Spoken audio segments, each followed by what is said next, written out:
I sent my sister a text, and I sent it before Christmas. She just got it today.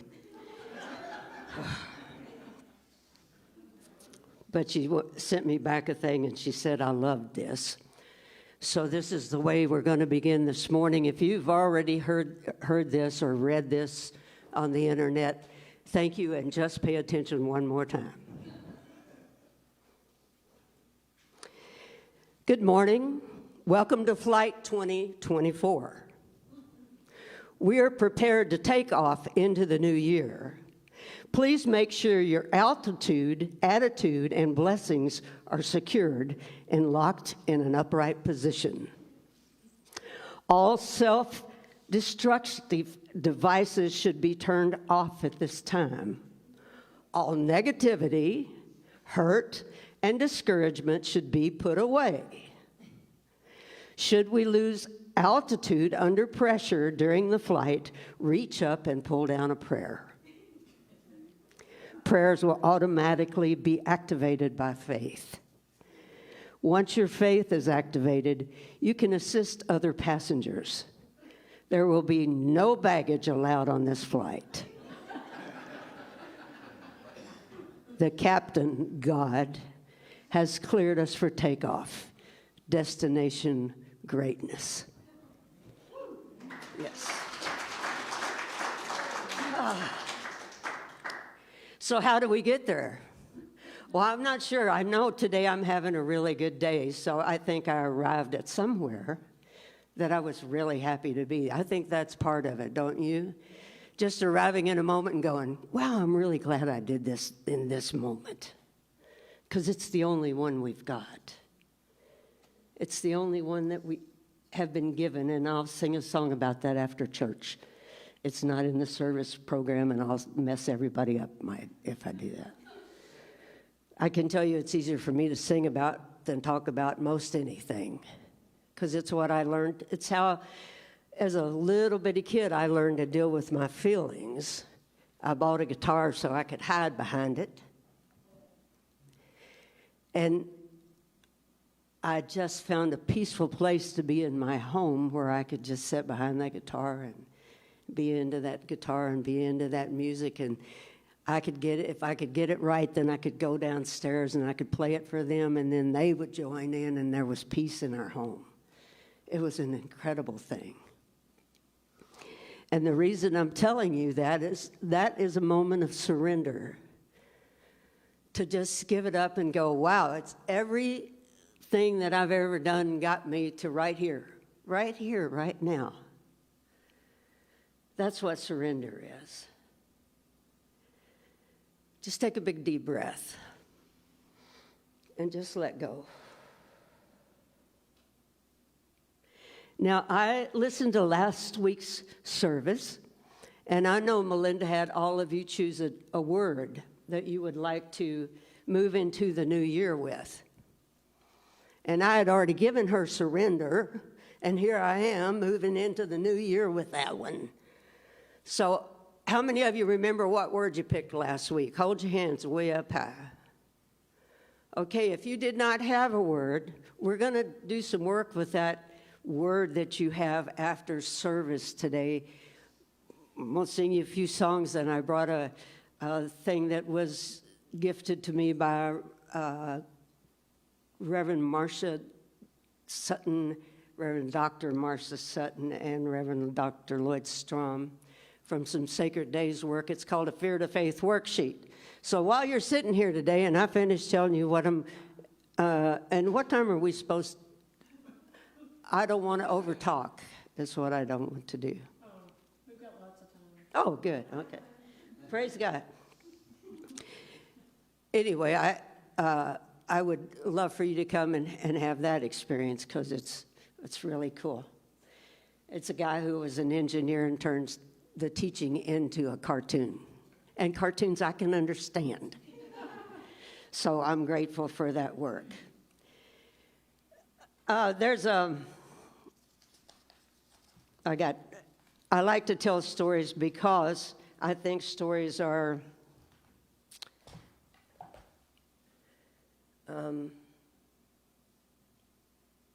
great parables that we can learn from. And I loved as a child, I loved the teachings of Jesus because most of it was stories that I could understand.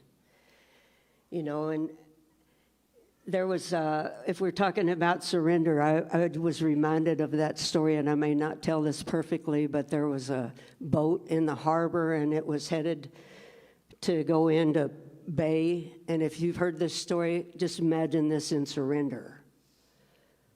This boat was headed into the harbor, and it got a message, you need to go 15 degrees northwest, please make an adjustment. And the guy gets on, says, we're, such and such and such and such, we have the right to be here, we're coming straight ahead. And so the guy got back on the phone and said, please, for your sake and mine, please turn 15 degrees northwest and go 30, whatever. And they didn't want to listen. And the guy got back on and he said, look, and the guy said, well, this is a lighthouse, your choice.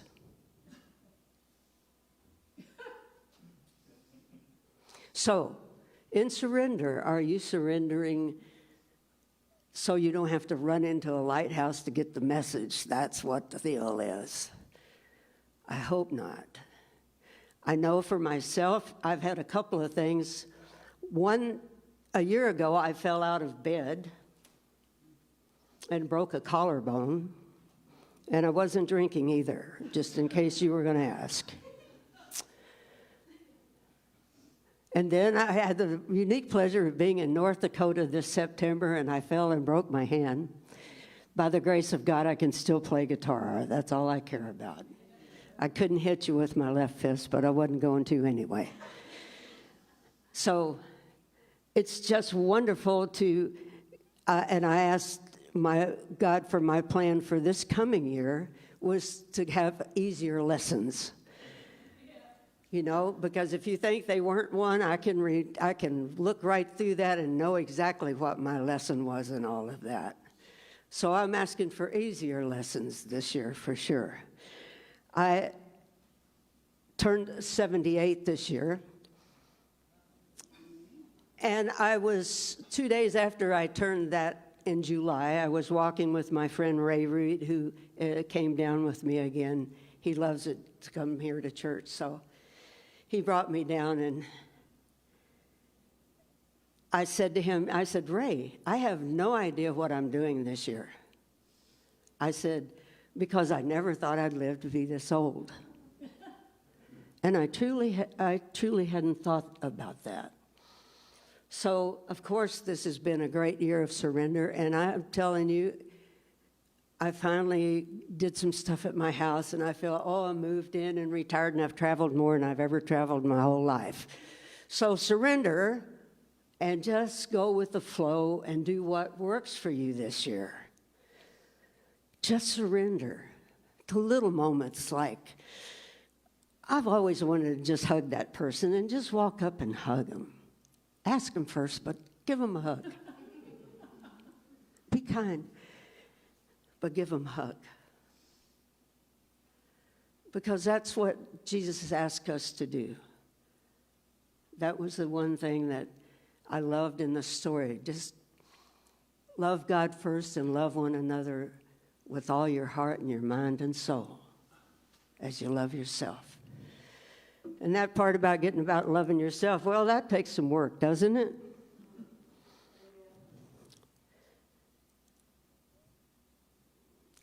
I want to read you something that I wrote, and I wasn't sure what I was going to come down here and say, and I was cleaning out these things. Anybody here have a bunch of these journals that you're going to write in? I picked this one up, and I was giving these away to some young girls in my neighborhood. It was really fun. They could come and pick whatever one they wanted, because I had a bunch of empty ones. And then a couple of days ago, when I was thinking about you, talking about surrender, what are you going to say? What are you going to say?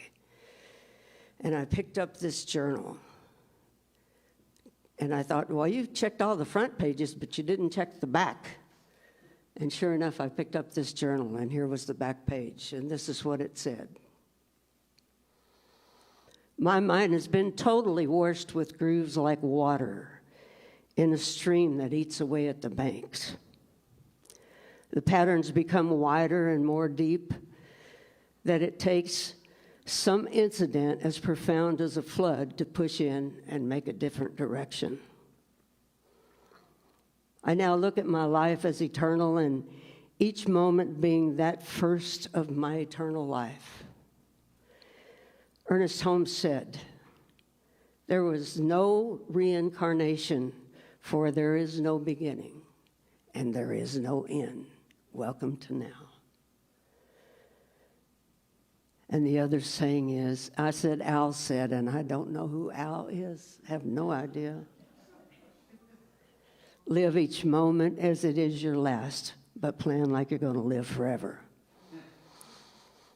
We must be careful with our moments, because our raging personalities, anybody got one of those?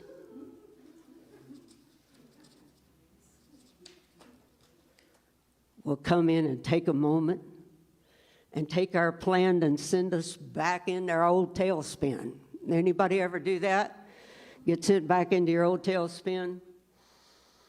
This is why we must take each moment to be still, to pray, to write, to plan, and most of all, to give thanks for what is right now. How easy is that? That's not a hard lesson for the new year, do you think?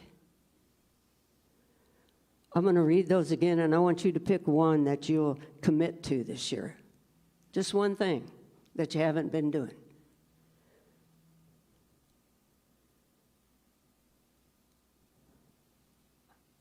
Okay. This is why we must take moments to be still. There's one. To pray, to write, to plan, and most of all, this is for everybody, to give thanks for what is right now. I want to say that, and I wrote this many years ago, and I want to say that right now, that my life is great, but I have taken every little side step to get here. Did you ever take any side steps? I'm into surrendering to going down the middle now. But if the path looks straight and narrow, I definitely would always take the hard road.